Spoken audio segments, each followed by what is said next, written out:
Hey everyone, welcome to the show. So, a Fox News host, of all people, just pressed Donald Trump for answers about the economy this weekend. And it went about as well as you'd expect. So, take a look. Before you came into the Oval Office the first time, you were a very successful businessman, very successful real estate executive. And a lot of people said, oh, this is the business president. This is it. He's watching the stock market. He knows all about, he doesn't want the market to go down. And now we've got tariffs and the market has been going down. Well, not much. I mean, in all fairness, not much. You said, look, we're going to have a disruption, but we're okay with that. Is that what you meant? The stock market going down was the disruption? What other disruption were you alluding to? Look, what I have to do is build a strong country. You can't really watch the stock market. If you look at China, they have a 100-year perspective. We have a quarter. We go by quarters. That's true. And you can't go by that. You have to do what's right. What we're doing is we're building a tremendous foundation for the future, tremendous foundation. Everything's been taken away. We don't make ships anymore. We don't, you just saw one of the biggest shipbuilders in the world, one of the biggest shipping people in the whole world. In the Oval Office with you. In the Oval Office. He's announcing a $20 billion investment in the United States, which he would have never done except for this. But look at this. Honda, Toyota, they're all coming in. You take a look at what's happened. The chip maker, the greatest chipper, Mr. Wei, the biggest in the world by far, is going to spend $200 billion on making a massive plant to make chips. Okay, so let's break down his BS answers. First of all, Trump said, oh, you can't look at the stock market. Really? Well, you know who used to look at the stock market and use it as a barometer for the presidency? Yeah, Donald Trump. Remember when he tweeted this out? So for those on the podcast, what I'm sharing on the screen right now is a 2012 tweet. It was written by Donald Trump, and it says, quote, if the Dow drops 1,000 points in 2 days, the president should be impeached immediately. Yeah, that was when he was hating on Obama. Not that he ever stopped, but when Obama was president.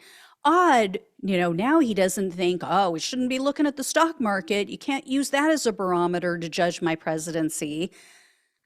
It just tanked again today, by the way, for anybody wondering who hasn't looked. And Trump mentioned Ford Motor Company there. He said, oh, Ford, Toyota, they're all coming in, they're all coming back, or whatever, however he put it. He makes it sound like Ford is totally on board with all of this. Yeah, well, not so, because Axios published an article on February 12th of this year, so just a few weeks back. It's titled, Ford CEO, Trump is creating costs and chaos for automakers. And this is a guy, this Ford CEO is a guy and a company that donated, I don't know honestly if it was him personally, I think it was, or if it was Ford. Again, I think it was him personally, but they donated $1 million, or he donated $1 million to Trump's inauguration fund. So this isn't exactly a never Trumper saying this, but he was at this event. He gave a speech recently. This was at a research conference, and his name is Jim Farley, by the way. He told attendees, quote, so far, what we're seeing is a lot of costs and a lot of chaos. And then he went on to say, quote, let's be real honest long term. A 25% tariff across the Mexico and Canadian border will blow a hole in the U.S. industry that we have never seen. He also said, quote, frankly, it gives free rein to South Korean and Japanese and European companies that are bringing 1.5 to 2 million vehicles into the U.S. that wouldn't be subject to those Mexican and Canadian tariffs. And the CEO of an economic group said that Trump's tariffs will most hurt the economies in the states of Michigan, Ohio, and Indiana, and then to a lesser extent, Tennessee, South Carolina, Alabama, and Texas.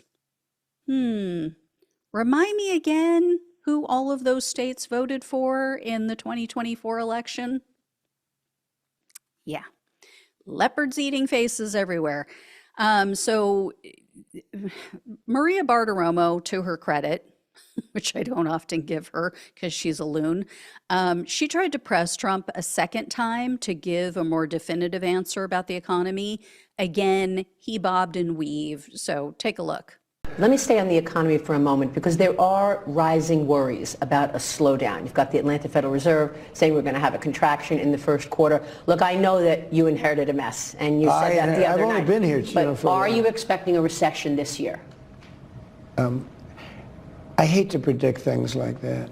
There is a period of transition because what we're doing is very big. We're bringing wealth back to America. That's a big thing.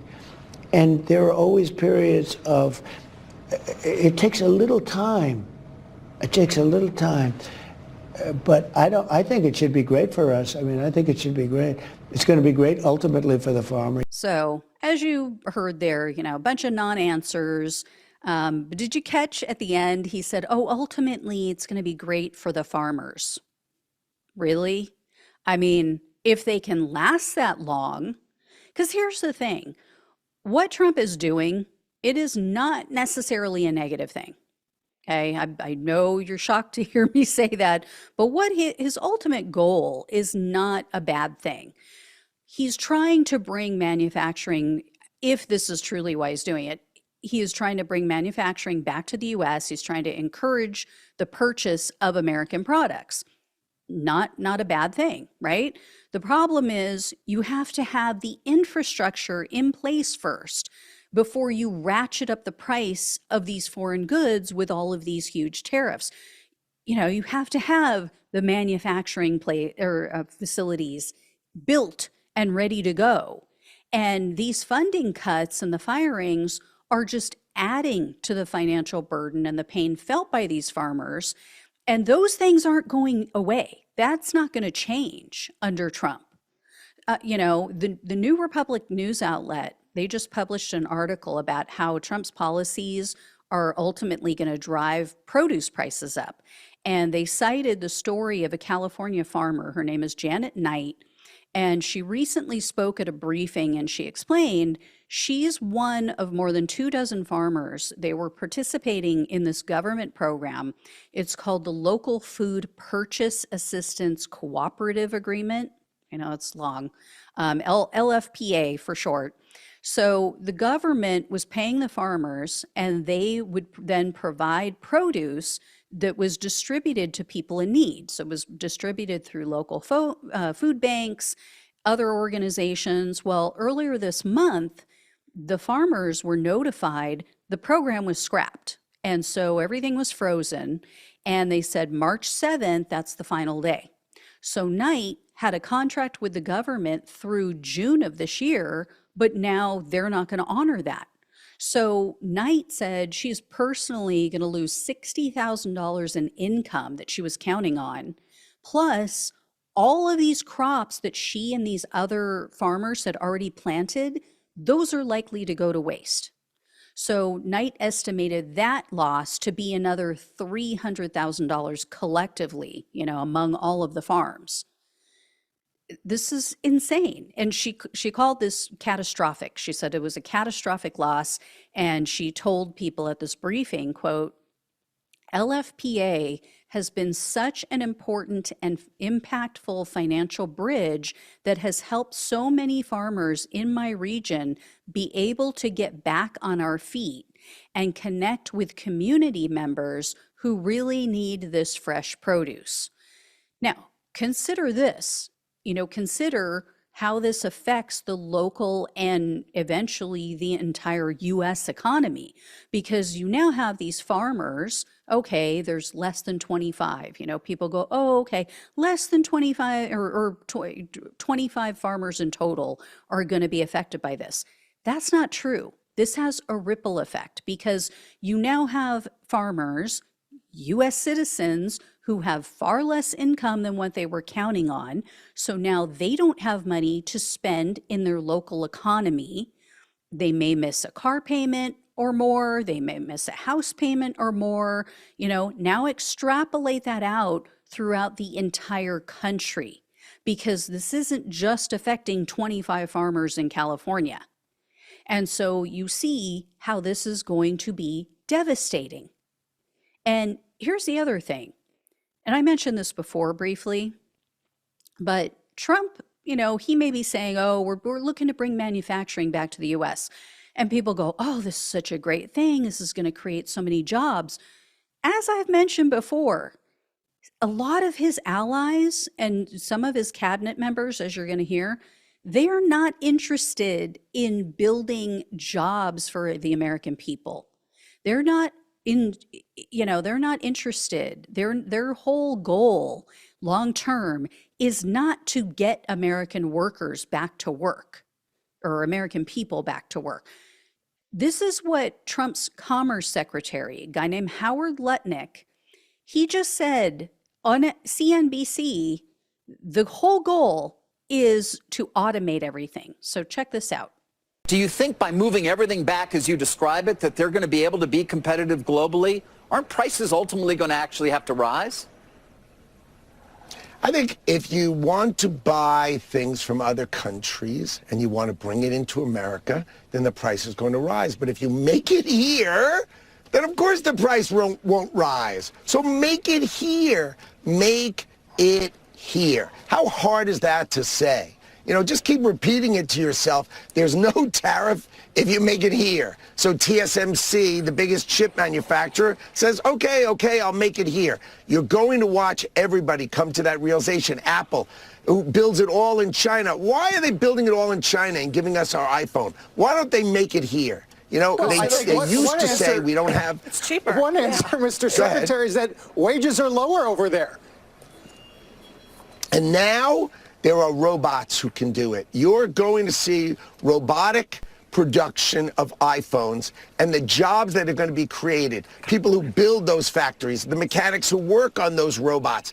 These jobs are going to be millions and millions of those jobs. These are great, high-paying jobs, and you don't need a college education to do it. This is the recreation of tradecraft in the United States of America, and Donald Trump is on it. He's bringing it back, and you are going to see Apple. Why did Apple say they're going to invest $500 billion in America?